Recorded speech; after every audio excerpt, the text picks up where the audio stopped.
Hello, good evening everybody. Dito naman po tayo, nangangalap ng mga balita.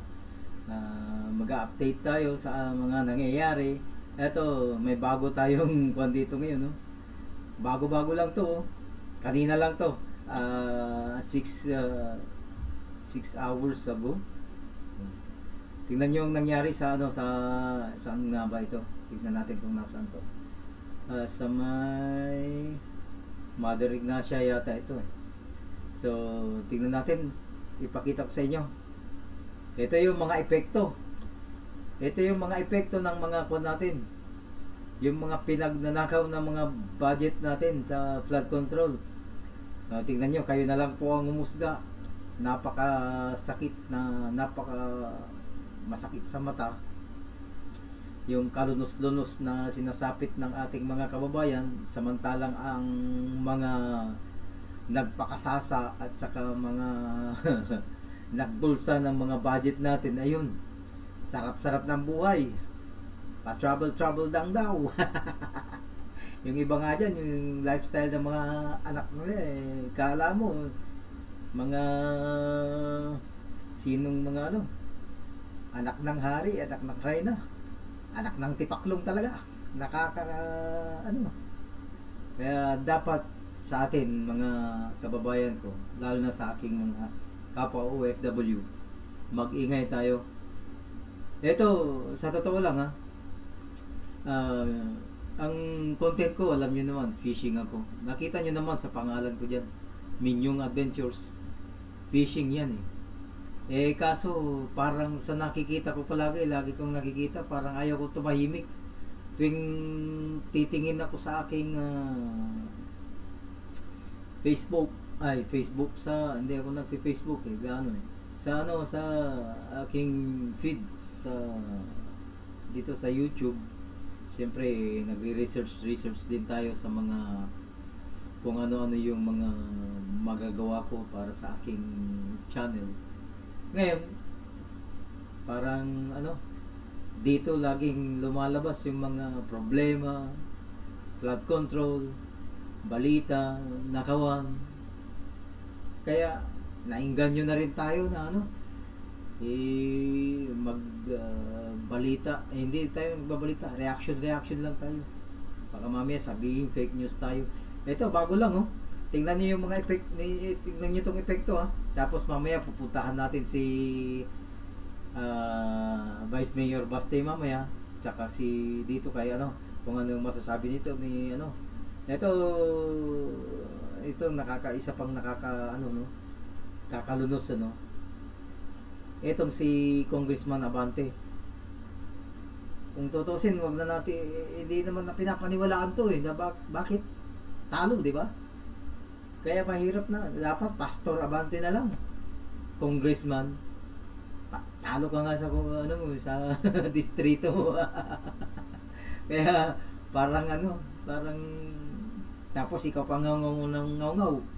Pero sa kabilang banda, malamang kung hindi siya magngangaw-ngaw, malamang baka sipain siya diyan sa Kongreso.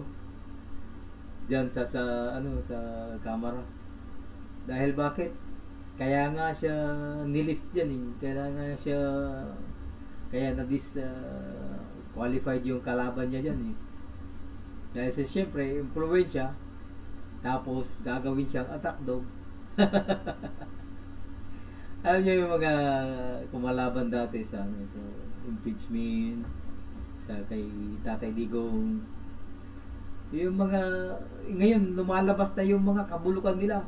Ngayon kayo magnangaw-ngaw sa flood control, hindi yung sa impeachment, hindi yung sa 125 million. Nasaan na kayo?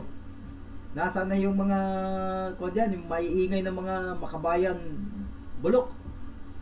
Nasaan na kayo? Nasaan na si talo naman kasi itong itong sa isa, si Ngiwi andon. Ang tinitira niya yung mga diskaya. Ano titira niyo mga diskaya? Nandito sa loob yung problema. Oy, Ngiwi, umalis ka dyan sa Pasig. Kung nandyan lang tayo, baka sagasada din. sabihin na natin, oo, may ikon tayo, sama ng loob, or kasi sa ginawa nila, o sa pagka napatunayan, pag napatunayan, talagang yung ibubuhos natin yung sama ng loob natin sa pamilya na iyan. Grabe, yung sa mga kontraktor na ito, ibuhos natin yung galit natin ito pagka napatunayan. Hintayin lang natin yung mga resulta sa flood control, sa ito sa Blue Ribbon Committee, na may nangingialam pa, may nanggugulo pa. Alam nyo na yun kung sino. Parang si ano yun, parang asawa ni Ma'am Shawi. Ay, may mga ano dyan, yung pangalanan na natin yung mga yan, yung mga magugulo dyan. Kaya nga hinahamon ka ng debate, di ba? Hinahamon ka ni Senator Marcoleta. Kung ayaw nyo, kung gusto nyo yung kanyang posisyon, libre naman. Magsabi lang kayo, wala lang bastusan. Di ba? Eh, ang problema, parang ininsulto yung tao eh. Isang araw pa lang, gusto nyo sipain dyan sa Blue Ribbon Committee. Para ano, alam mo, Sir Kiko, Senator Kiko, siyempre, may paggalang pa rin tayo kahit paano. Kasi, Senator kayo. Sa DA ka, mag-concentrate. Kasi, talamak din ang kagutuman.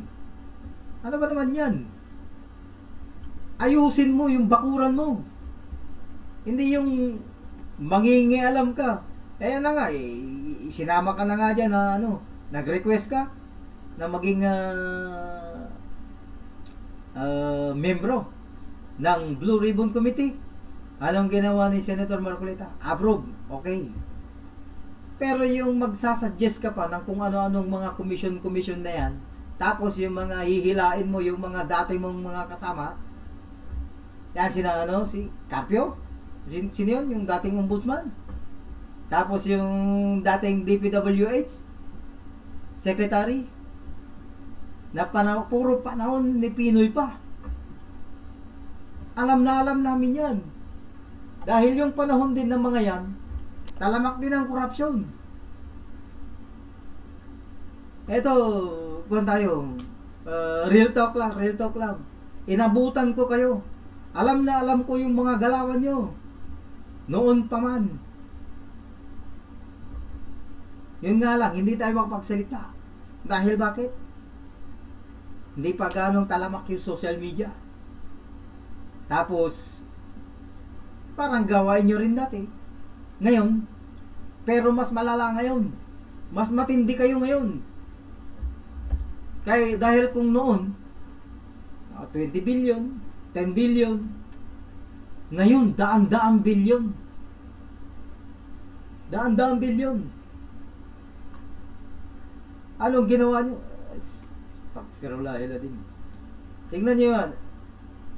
Inayos ng dating presidente ang Pilipinas. Inabutan nyo na lang na maayos. Ang gagawin nyo na lang, magtutuloy. Pero yung pangakong tuloy, ayun, puro baha tuloy. Anak ng tinapa naman. Tingnan nyo, pakita ko sa inyo itong mga kagagawa nyo. Diyan sa Kongreso, diyan sa House of Representatives. Tingnan nyo itong mga ginagawa nyo. Ayan.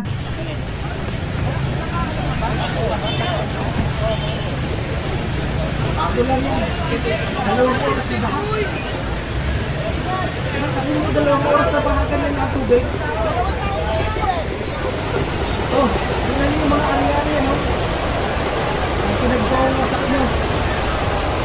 Yung mga store yung nangyari sa mga naghahanap buhay. Samantalang kayo. Hindi ko lang alam yung andan niya kung abos lang ba ng baha. Samantalang kayo, nagpapakasama. Mga lifestyle ng mga anak nyo. Sarap ng buhay. Pa-flame lang.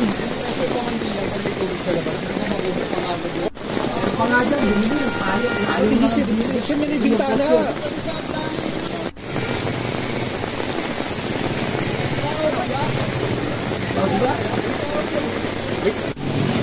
Tuwa kayo makita, no? samantalang yung mga kababayan natin, tingnan mo yan, samantalang yung mga kababayan natin, nagsakol.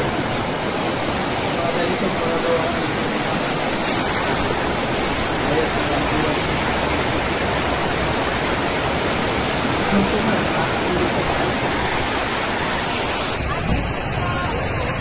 ayun, dapat na lang kami tayo dito.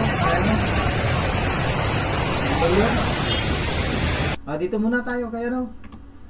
Dito kay Congressman Pulong. Pero hindi siya ni-interview dito. Magbibigay lang tayo ng ano, konting City 1st District Representative Paulo Duterte sa hamon sa kanya ng kapwa kongresistang si Manila 6th District Representative Benny Abante, chairperson ng House Committee on Human Rights. Ito ay matapos na magpasaring ang Manila congressman sa pondong tinanggap ng distrito nito nang nasa ilalim pa ng Duterte administration.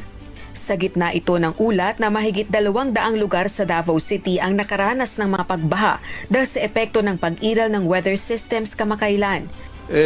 Ako, ang suggestion ko kay Mayor Baste, tanungin niya yung kanyang kapatid na congressman, magkano ba ang pondong nakuha ni Congressman Pulong?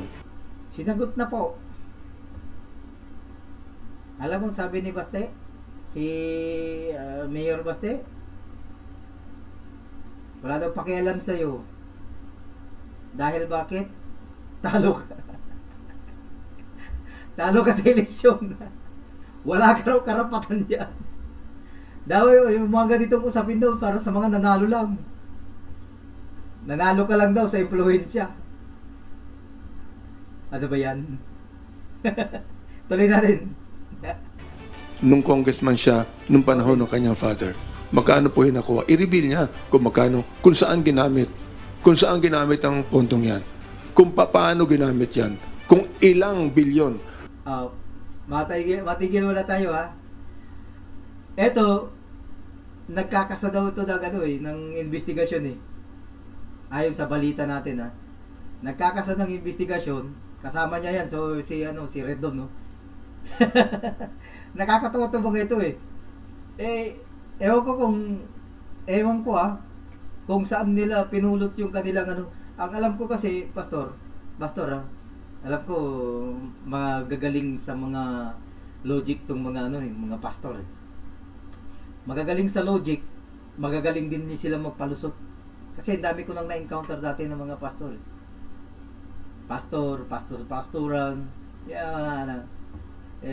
Ginigit na liya kanilang mga paniniwala na puro kabalintunaan. Ngayon, ito, mas matindi ito. Unang-una, talo. Pangalawang kabuktutan nito ha. Tignan nyo. Kakapakita lang natin ng baha. Yung baha, saan ba yan? Quezon City. Manila, malapit, di ba? Manila lang yan. Quezon City. Tapos, nagpapanukala ito na mag-iimbestiga sa Davao. Hello? Nakita mo ba yung nag-vlog doon sa Davao? Ipinakita yung mga flood controls nila doon. Kung gaano kakinis, kung gaano kalinis, kung gaano katibay. Hindi gumuguho. Tapos doon nang iimbestigahan mo. Pastor naman. Kala ko sarili yun ka lang lumulusot. Pati ba naman diyan? Huwag naman ganun. Diyan kayo mag-imbestiga sa distrito nyo. Diyan, harapin nyo si Yorme. Samahan nyo mag-imbestiga. Mamaya, mag-imbestiga na rin niya.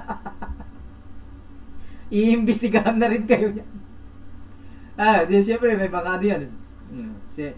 May confidential fund din. Gagamitin niya yun sa inyo. Baka, hindi ko alam. Hindi ko alam kung may confidential fund siya.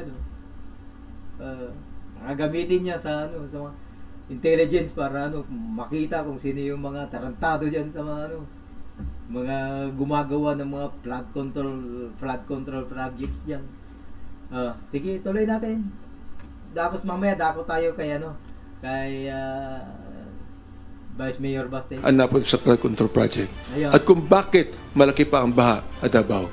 Pero ayon kay Congressman Duterte, kung gustong malaman ni Congressman Abante kung magkano ang inilaang pondo sa flood control projects sa Davao City, inuutusan nito ang Department of Public Works and Highways o DPWH District and Regional Offices na magbigay sa mambabatas ng opisyal na Ayun. Ayun, nakuha mo na. Pastor. Pastor na lang, hindi congressman. Narinig mo, Pastor? Kung gusto mo, magbigay ka ng direktiba dyan sa DPWH, District at Regional Office, at ibigyan ka ng mga data at mga halaga. At kung saan ginamit, magkano, para para maging COA ka na rin. Ganyan naman ginawa nyo dati, di ba? Doon sa confidential funds, sa mga kuwan ng VP Sara, yan na mga ginigit nyo. Ngayon, na-clear siya. Na-clear siya ng COA. Kaya yan ang sinasabi ni Senator Rodante Marcoleta dati. Hindi pwedeng mauna ang karwahe sa kabayo. Hindi pwedeng mauna yung kalesa sa kabayo. Ang problema, pati yung COA, inaagawan nyo ng trabaho. Inunahan nyo pa. Ayun, na-clear siya. Ano ka ngayon? Di nga, di ba? Kaya mas mainam nga talagang tayong mga Pilipino, nakatutok tayo sa mga nangyayari. Pero yung investigasyon nito ni Pastor, nako po, kasama mo pa si Redon na sinibak dati. Kayo mga attack dog ngayon. Tapos iimbestigahan yun sa Davao. Di wow! datos at halaga. Giit pa nito, walang nagbabagsakang flood control project sa Davao City at wala ding ghost projects. Kung may bahaman, humuhupa rin anya agad, hindi kagaya ng mga swimming pool sa lugar ng Manila Congressman. Ayun Congressman Congressman Pastor. Ayun swimming pool malinaw nasa taas Hindi lang swimming pool Yung kotse naglalangoy. Naging jet ski. Yung kotse naging jet ski. Sarap naman. Rosa Licoz, UNTV News and Rescue sa lugar ng Manila. Ayan, dako naman tayo dito kay sa interview ni hindi na tayo gaano magre-reaction dito dahil pero kung may magustuhan tayo syempre mas lalo nating kumbaga saan napunta? Dako tayo dito kay Vice Mayor Baste. Dahil lang po nagkamali tayo ng pinto. Hindi ko naman kayo iniimbita pero kung pupunta kayo, sasamahan ko rin kayo dito kasi ginagawa nyo to para sa tatay ko So, kung marami-rami tayo, di mas masaya. Diba? Yes. I-question ka lang yan kay Abante. Any comment dun sa sinabi ni Abante about your comment na PR stunt lang tapos eventually your brother na sumagot din? Hindi ko alam kung bakit siya sumagot. Hindi ko naman siya kausap. Tapos natalo man siya. Kaibigan niya lang yung kumilik. Correct. Tama. Ba't ako makikinig sa kanya? Correct.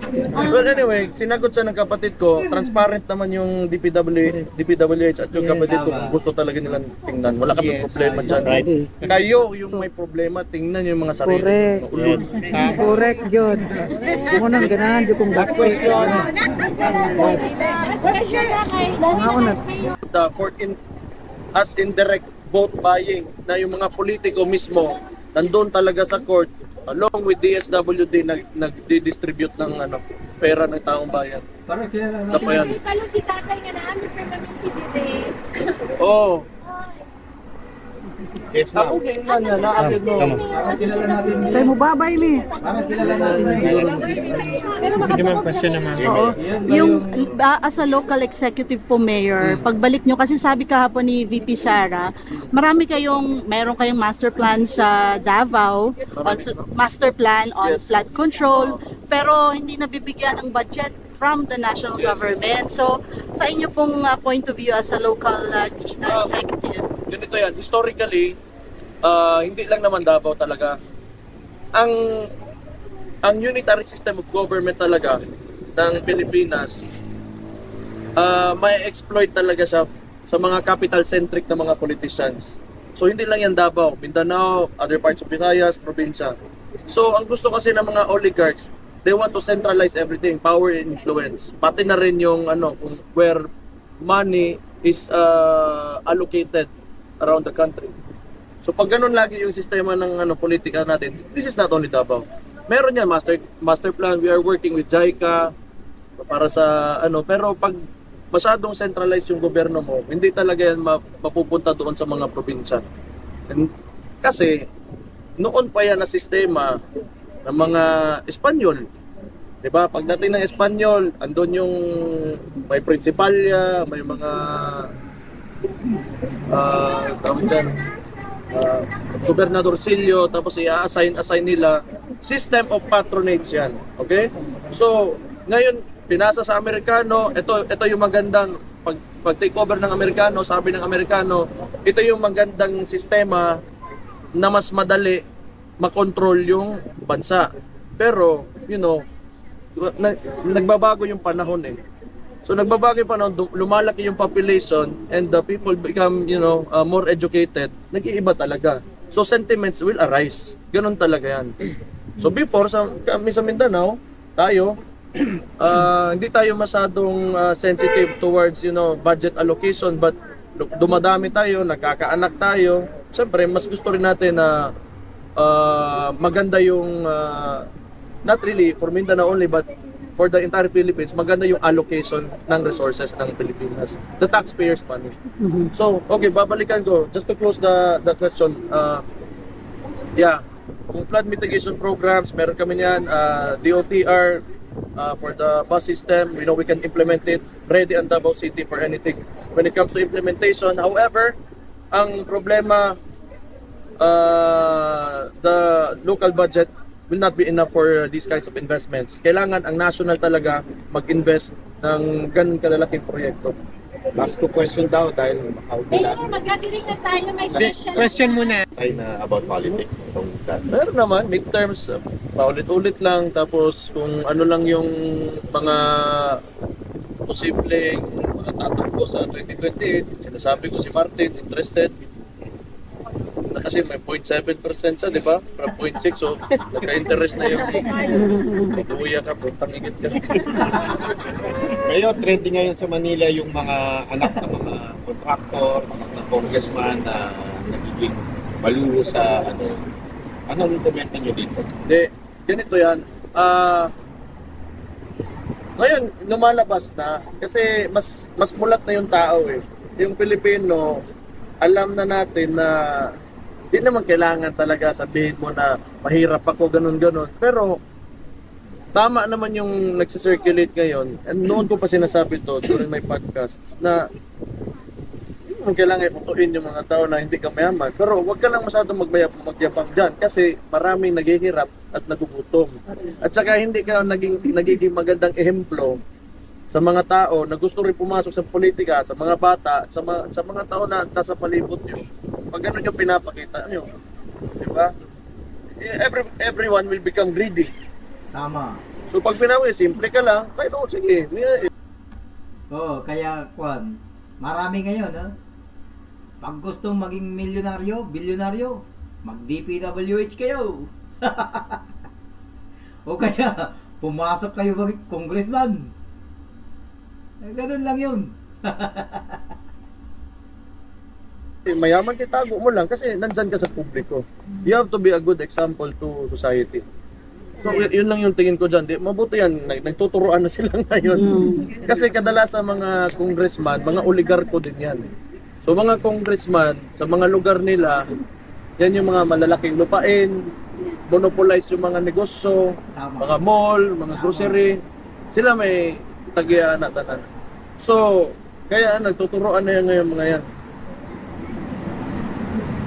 Lumalabas din ngayon madalas yung pangalan ni Zaldico Lalo na, di ba siya yung sa appropriation Oo. Kasi ang Committee on Appropriations, siya yung nag-allocate or hindi naman siya, but it can influence the allocation of the budget or the resources of the government. Do you think kailangan na siyang lumabas sa public at para paliwanag itong mga nangyayari? Hindi, yung tanong kung nasaan na ba yun si Saldico. Yun ang tanong, nasaan ba siya ngayon? Siguro, yan ang unang tatamaan. Kasi kung actually, kailangan natin balikan pa. Kung pinag-uusapan natin yung flood control projects, ngayon lang yun lumabas.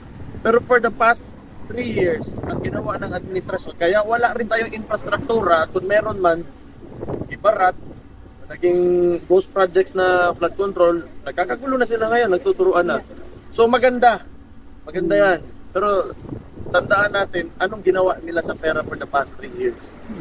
Yung ginto na binenta, yung PhilHealth, di ba, kailangan pa nilang sumagot sa Korte Suprema at lagi namang napopospone at namumove. Ngayon, nandito lang tayo sa flood control projects kasi nagiging platform din for, I think, aspiring politicians that will run for the 2028 elections, but dapat lahatin natin yun. Hindi lang yung flood control projects. Tayo na about politics itong that. Meron naman, midterms, paulit-ulit lang, tapos kung ano lang yung mga posibleng mga tatakbo sa 2028, sinasabi ko si Martin, interested. Kasi may 0.7% siya, di ba? From 0.6, so nagka-interest na yun. Mabuya ka, putang igit ka. Ngayon, trending ngayon sa Manila yung mga anak na mga... So, hanggang na lang po ang ating video at medyo humahaba na.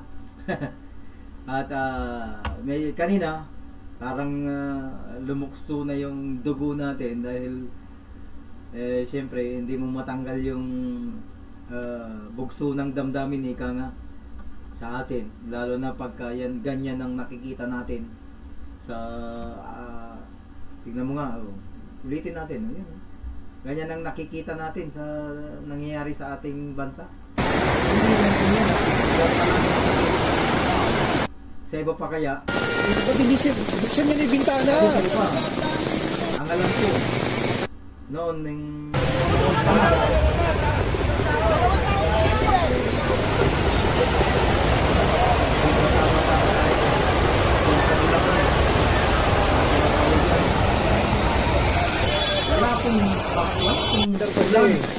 hindi mo na alam yung aldan niya kung abos lang ba lang baha. Pero baha. High tide lang. Tapos naalala ko yung tubig sa labas. Ba't hindi siya? Buksan niya na yung bintana. Ayan. So hanggang dito na lang po at maraming salamat po sa inyong panonood at naway nakapulutan natin ng konting aral tong ating video ngayon. At kung kayo po ay hindi pa nakaka-subscribe sa ating channel, andyan lang po ang subscribe button at pakiclick na rin yung notification bell para lagi kayong updated sa ating mga video. So hanggang dito na lang po at mahalin natin ang ating bayan.